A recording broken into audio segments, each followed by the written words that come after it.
17 a.m., September 3rd, 1935. The wind is a physical object, a solid wall of noise and pressure that screams inland from the Atlantic. Near Islamorada, in the Florida Keys, a rescue worker named Harris steers his flat-bottomed skiff through what was, only yesterday, a residential street.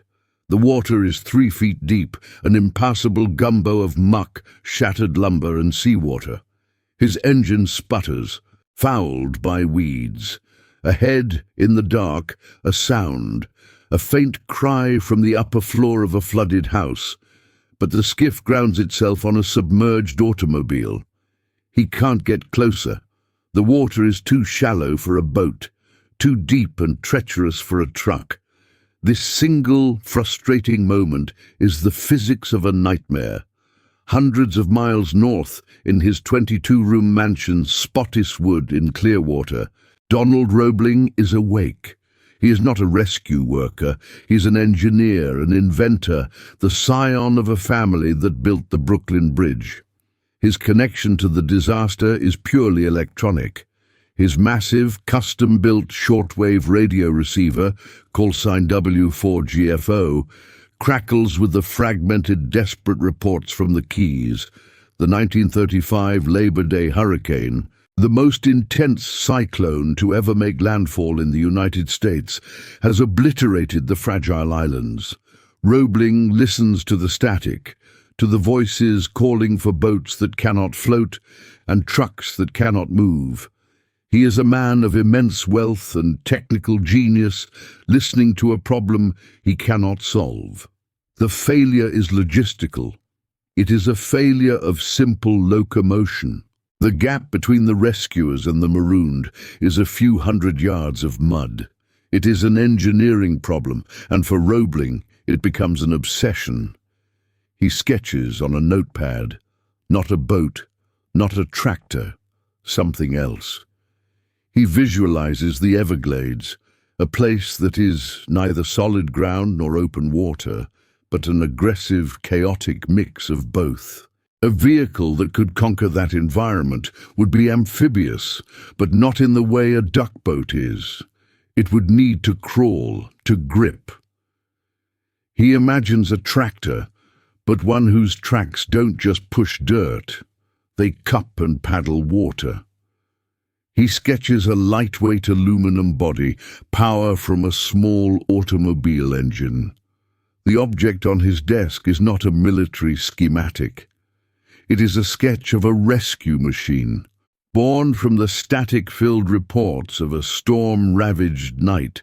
The obsession consumes him. Roebling is a tinkerer, but one with the resources of a Gilded Age baron. He pours his own money, $18,000 in 1936 dollars, into the project. His machine shop at Spottiswood becomes a skunk works. He and his foreman, A.B. Chalker, wrestle with the core dilemma. Propulsion. Tracks work on land. Propellers work in water. But a propeller is useless in mud, and tracks are dead weight in a channel.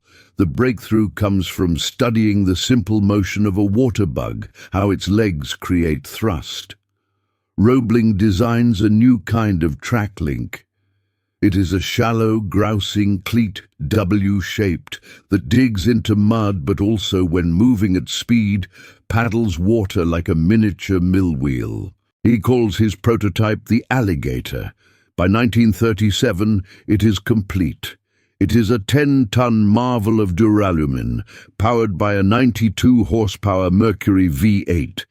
It is loud, awkward, and utterly brilliant. It clatters out of his workshop, crosses his lawn, and plunges into the channel, its tracks churning the water into a white foam. It swims, it reaches the far bank, and with a roar from the engine, it crawls up the muddy incline and disappears into the mangroves. It is the perfect rescue vehicle. In October 1937, Life magazine runs a feature on the eccentric Florida millionaire and his remarkable swamp crawler. The photographs show the alligator smashing through dense vegetation and cruising across open water. It is a story of American ingenuity, a humanitarian tool. But thousands of miles away, in offices at Quantico, Virginia, men in Marine Corps uniforms see those same pictures. They do not see a rescue vehicle. They see the solution to a problem that is killing their best-laid plans. What Donald Roebling didn't know was that this idea, born of compassion, would soon be studied by men with very different intentions.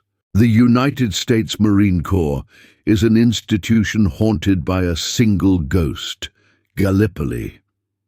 The 1915 British disaster in the Dardanelles, where waves of infantry were cut down on exposed beaches, is the foundational text for everything the Marines fear.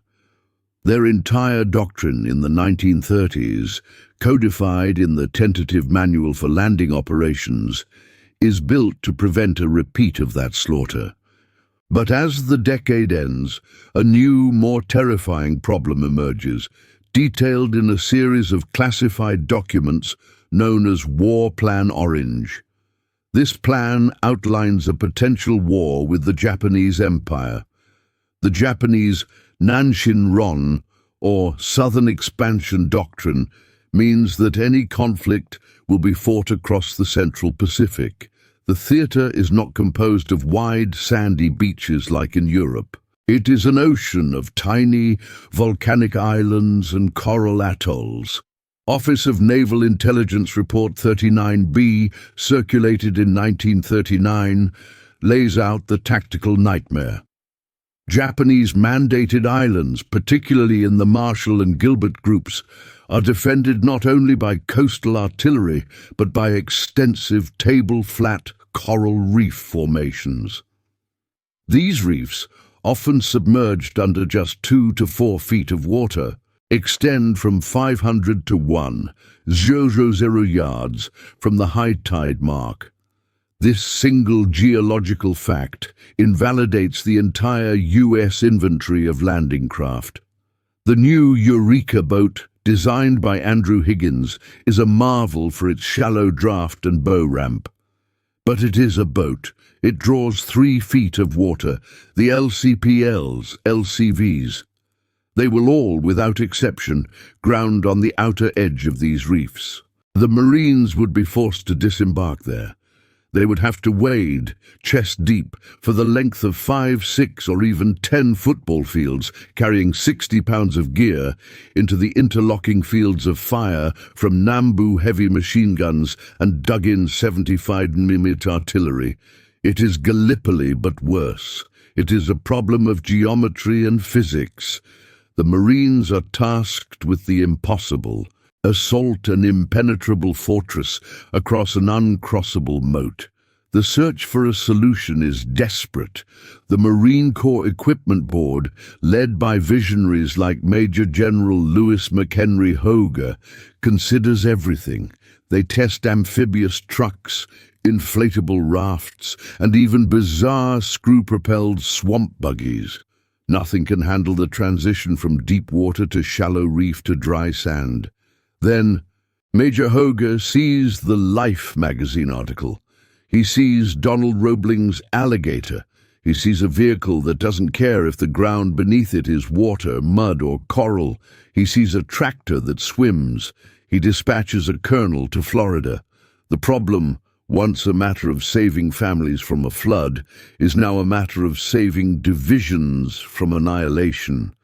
The scale of the problem is immense.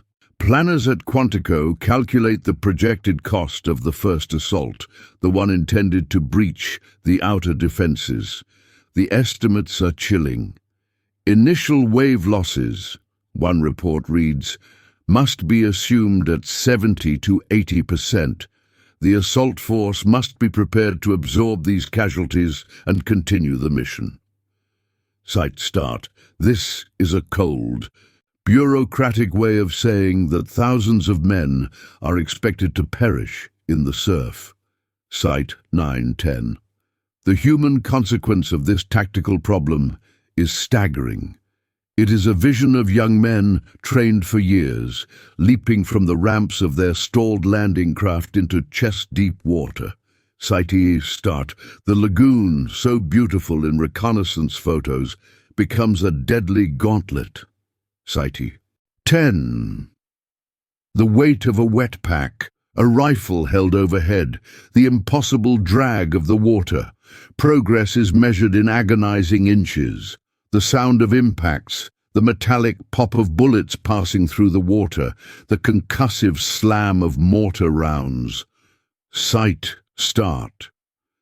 The air is thick with smoke and the cries of the wounded who cannot be retrieved. Sight 10. The water itself becomes an enemy, pulling men down, exhausting them before they ever fire a shot. This is the vision that keeps the marine planners awake. This is the wading zone. It is a 1,000-yard wide belt of perfected lethality. The Japanese defenders do not even need to be precise. They only need to fire into the enormous, slow-moving mass of the assault wave. The weather, the tropical heat, the razor-sharp coral underfoot, all of it compounds the misery. Morale shatters. The chain of command breaks down as officers fall. The assault stalls, and the men who are not hit are left isolated, pinned down, waiting for a tide that will not rise fast enough. The Bureau of Ships, the powerful Navy entity responsible for procurement, sees this problem and offers conventional solutions. More naval bombardment, aerial bombing, different timing with the tides. But the tides around an atoll are notoriously unpredictable, and no amount of bombing can eliminate every machine gun nest dug into coral and concrete. The problem remains. The reef is the barrier. The consensus in Washington is bleak. Amphibious assault against a fortified reef is suicide. Experts agreed. It couldn't be done. Donald Roebling, born in 1908, is the unlikely savior. He's not a military man, nor a rugged adventurer. He is a quiet, reclusive, and brilliant engineer.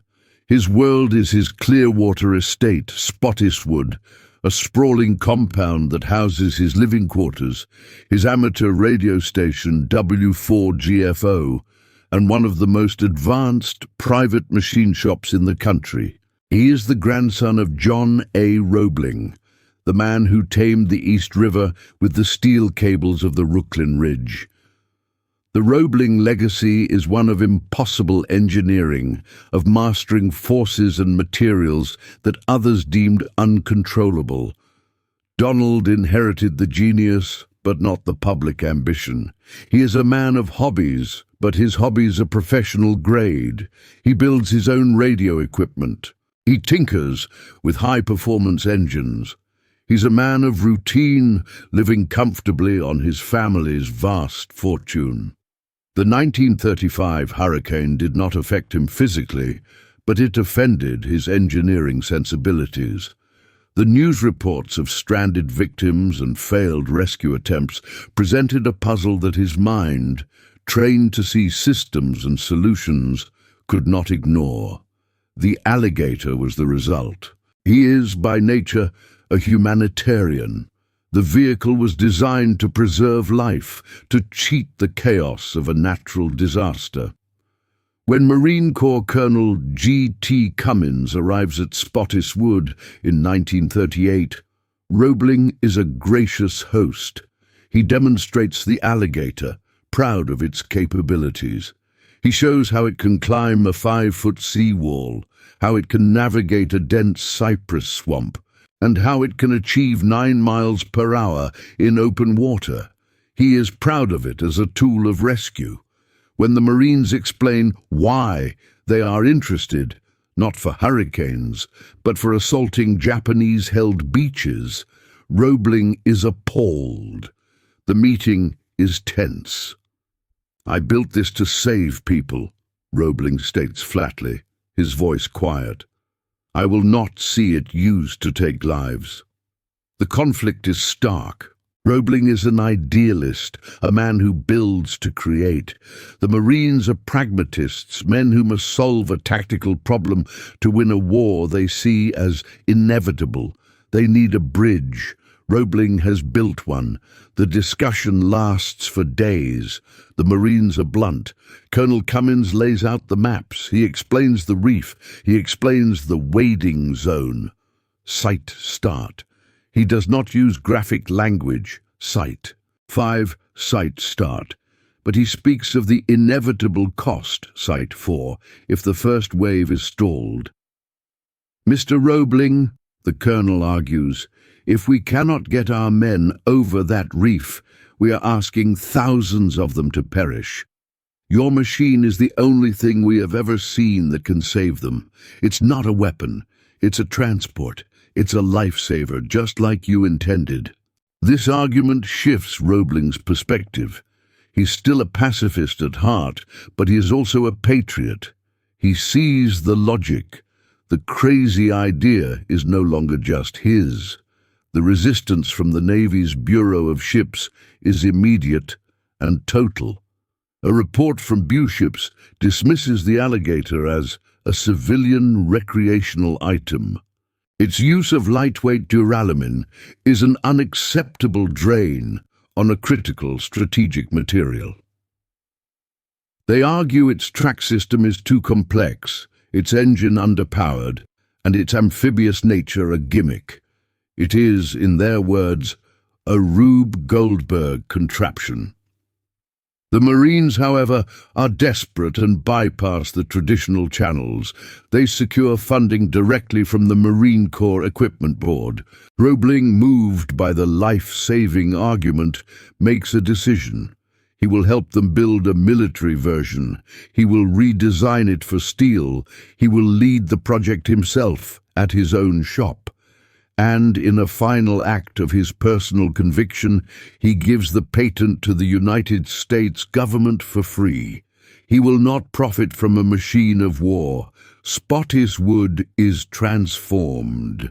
The quiet Florida estate becomes a top-secret military development site, known only as Project Alligator. The gates are guarded by Marines. Donald Roebling, once a reclusive millionaire, is now the civilian head of a high-priority R&D effort. His closest ally is his foreman, A.B. Chalker, a brilliant hands-on mechanic who knows how to turn Roebling's complex designs into functional steel. They are joined by Major John A. Kaloof, the Marine Corps liaison, a man who understands both the tactical need and the engineering challenges.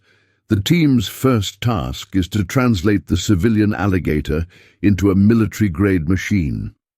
The 1937 prototype is a starting point, but it's not a weapon. The duralumin body, light and rust-proof, is rejected. It's too expensive, and it offers no protection. The new prototype will be made of high-tensile steel. This change has a cascading effect. The vehicle's weight balloons from 10 tons to 14. The 92-horsepower Mercury V8 is now dangerously underpowered. The team searches for a replacement. They land on the 120-horsepower Lincoln Zephyr FIVTAR-12, a powerful, relatively compact engine, but one that was never intended for this kind of grueling, low-speed, high-torque work. The machine shop at Spottiswoode, once a place of gentlemanly tinkering, hums 24 hours a day. The air is filled with the sharp smell of ozone from welding torches and the tang of hot engine oil. Blueprints are spread across antique billiard tables. The tracks are the biggest problem. Roebling's original design was for Florida mud. The Marines need tracks that can grip sharp, brittle coral and hot abrasive sand. The W-shaped grouses are redesigned, thickened, and made from hardened steel. It is now 1940. France has fallen. The threat of a two-ocean war is real. The urgency is palpable. This is no longer a theoretical experiment. The new machine is designated the LVT-1, Landing Vehicle Tracked. It is rough, utilitarian, and visibly heavier than its aluminum parent. The Bureau of Ships continues to send skeptical reports from Washington, arguing that the entire project is a waste of time and resources. They are pushing for their own designs, conventional displacement hull boats. The LVT is an orphan, championed only by the Marines and its civilian inventor. As 1940 progresses, the first steel prototype is ready. A test is scheduled, not at a formal military proving ground, but in the swamps and beaches near Roebling's home in Dunedin. The fate of the entire amphibious doctrine rests on this secret, forbidden test. The test location is a carefully chosen stretch of the Florida coast near Dunedin. It offers everything: a deep water channel, a sandy beach, a 5-foot embankment, and a dense, swampy mangrove forest behind it. The observers are a small, tense group. On one side, Major Calouf and the Marine contingent. On the other, 2 stone-faced officers from the Bureau of Ships, clipboards in hand, ready to document the inevitable failure. Donald Roebling, dressed in his usual civilian attire, oversees the final checks with Chalker. The new steel LVT-1 prototype, painted in flat olive drab, rumbles with the unfamiliar sound of its Lincoln Zephyr V12. The signal is given. The LVT-1 clatters down the bank and enters the water. It floats, but it sits low, the steel hull displacing far more water. The engine strains. It moves at a disappointing 6 knots, the tracks churning. 200 yards from shore, in the middle of the channel, a plume of white steam erupts from the engine compartment. The V12 sputters, coughs, and dies. The 14-ton machine is dead in the water, drifting. The Buship's officers make their notes. Engine failure, overheats under load, as predicted, mechanically unsound. The Marines are silent, their hopes sinking with the vehicle. Roebling and Chalker, however, are not defeated. They are engineers. It's a cooling problem. The Lincoln Zephyr is designed for a passenger car with 40 mph winds rushing through its radiator. In the LVT's enclosed armored engine bay, it's suffocating in its own heat. They tow the prototype back to Spottiswoode. For 48 hours, they do not sleep. They redesign the entire cooling system, ripping out the original radiator and installing 2 massive new ones, fed by large protected air scoops cut into the hull. 2 days later, the observers are back. The Buship's officers are visibly annoyed at the delay. The modified LVT-1 is rolled out. Again the signal. It enters the water. The engine's rumble is steady, deeper. It holds 6 knots. It crosses the channel. It does not overheat. It reaches the far bank. The tracks, dripping, bite into the soft sand. The engine's note changes to a high-pitched roar as the transmission engages. The vehicle lurches, pauses, as if gathering its strength, and then it climbs. It scales the 5-foot embankment, its steel body groaning, and crashes through the tree line into the mangroves. It is loud, it is slow, it is ugly, and it is unstoppable. The Buship's officers stop writing. Major Calouf does not smile. He simply nods. The bridge is real. The crazy idea works. Roebling's machine, born of a hurricane, has just passed its first military exam. If stories like this fascinate you, stay with us. The next chapter of wartime innovation might surprise you. The scene shifts to a humid, smoke-filled conference room at the main Navy building in Washington, D.C., late 1940. The successful Florida test has forced the Bureau of Ships to formally review the Alligator program. Major Calouf and a Marine colonel present the findings. The room is dominated by rear admirals, men who have spent their lives building battleships and destroyers. They are blue water sailors, and they are deeply skeptical.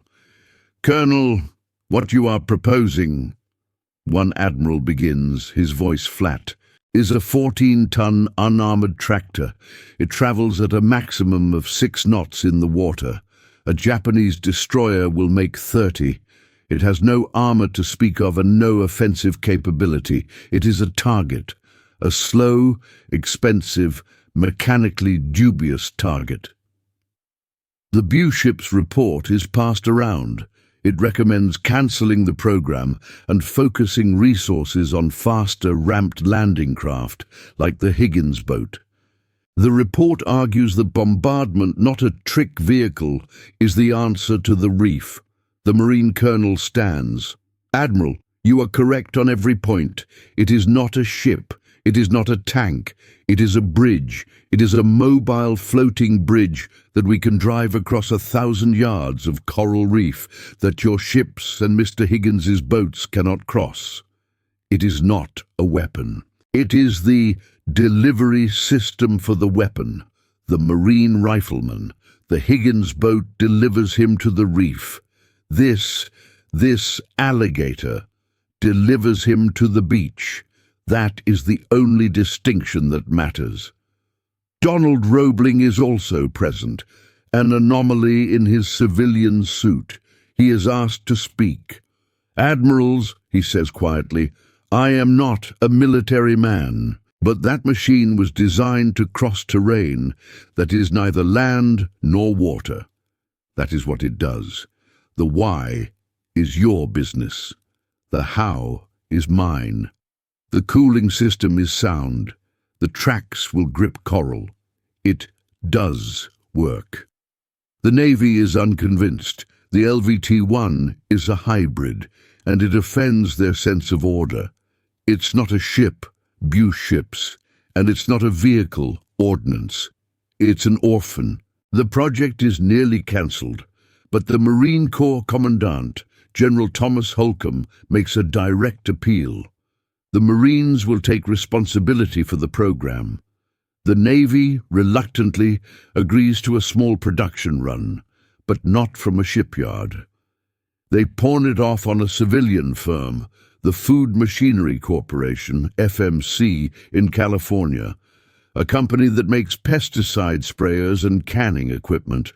The Navy establishment has rejected it, so the Marines, a civilian inventor, and a company that makes machines for orchards will build the weapon that will win the Pacific. August 1942. Guadalcanal. The LVT-1 sees its first combat. The beaches are steep and volcanic with no reef. The LVT-1s, 100 of them, are used as intended, as cargo carriers.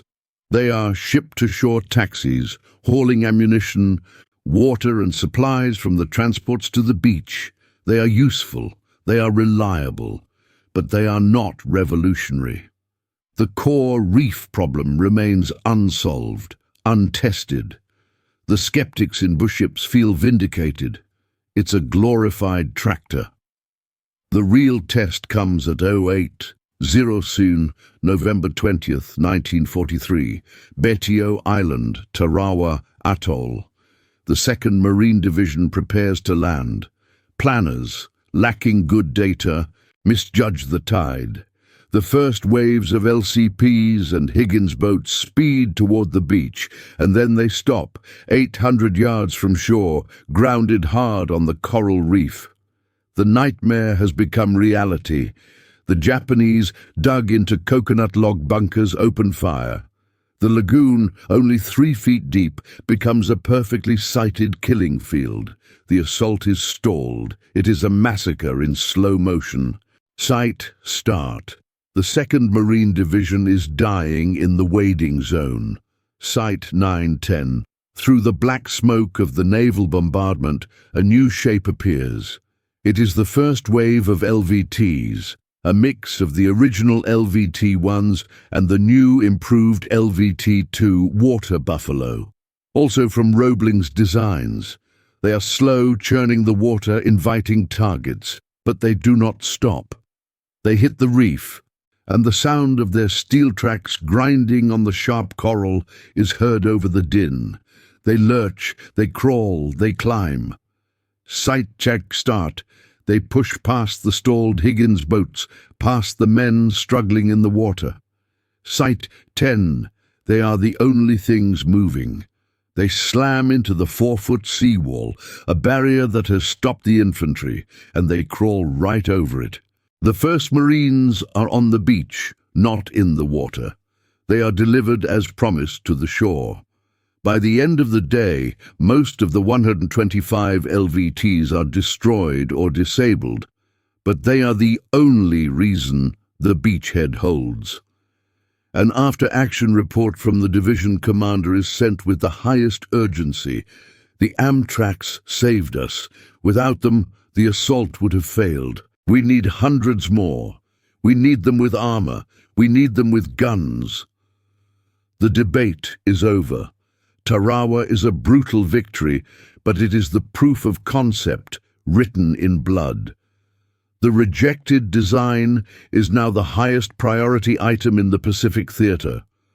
The Bureau of Ships is silent. The Food Machinery Corporation, once a builder of canning equipment, becomes one of the nation's most critical military contractors, going into 24/7 production.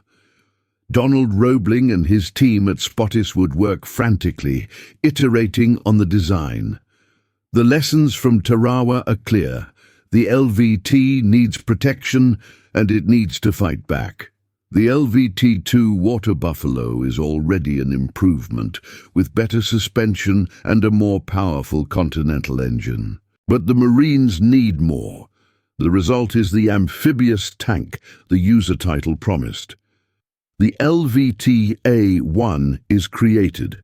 An LVT-2 hull fitted with a complete 360-degree rotating turret from an M5 Stuart light tank, mounting a 37mm cannon. For the first time, the assault wave can fire back while swimming. This is followed by the LVT-A4, the definitive bunker buster, which replaces the 37mm gun with a 75mm howitzer in a large open-top turret. The impact is immediate and decisive. Kwajalein Atoll, January 1944. Saipan, June 1944. Peleliu, September 1944. Iwo Jima, February 1945. Okinawa, April 1945. In every single one of these iconic, brutal landings, the tactical plan is identical. The Higgins boats no longer carry the first wave. The first wave is the LVT, a massive formation of LVT-A1s and A4s hits the water first, acting as a swimming tank battalion, firing their cannons and howitzers as they cross the reef. Right behind them come the LVT-4s with their new wide rear ramps, carrying the assault infantry of the Marine divisions. They cross the reef, climb the beach, and drive inland, disgorging the Marines behind the first line of enemy defenses. Roebling's alligator has conquered the reef. It has solved the impossible problem. By 1945, FMC and other contractors have produced over 18,600 LVTs. Donald Roebling himself continues to refine the design from his Florida workshop. He never accepts a single dollar in royalties, saving the US government millions. He remains a quiet, humble civilian, haunted that his life-saving machine became a weapon of war, but intensely proud that it saved the lives of the thousands of men who rowed it ashore. He dies in 1959, his name largely forgotten by the public, but immortal to the Marine Corps. The legacy of Donald Roebling's alligator is still visible on the beaches of the Pacific, where the rusting hulks of LVT-A4s lie as monuments in the jungles of Peleliu. But its truest legacy is in motion. The modern United States Marine Corps still relies on the exact same concept. The AAV-7, Amphibious Assault Vehicle, which served for decades, and its new replacement, the ACV, Amphibious combat vehicle, a direct technological and doctrinal descendants of the machine born in a Florida workshop. They are designed to do the same job, bridge the gap between open ocean and inland objective. The rejected idea, the civilian contraption that the Navy establishment dismissed, fundamentally changed the nature of 20th century warfare. It was the key that unlocked the Pacific Fortress. But the story's resonance goes beyond the battlefield.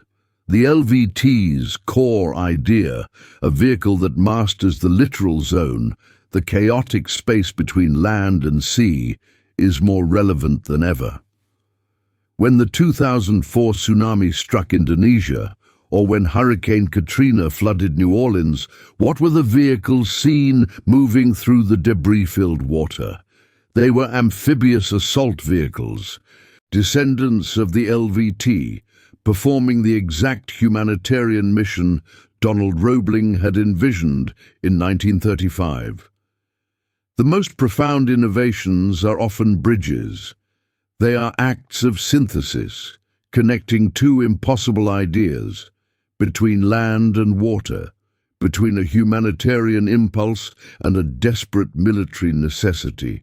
The steel tracks that once clawed at the coral of Tarawa and Iwo Jima still stand today, silent witnesses in museums. They are artifacts of a problem solved, of a reef that was bridged not by steel and concrete, like the Roebling family's famous bridge, but by a crazy idea from a Florida workshop. Every great idea begins as an act of defiance against impossibility. What impossible ideas do you think could change the world?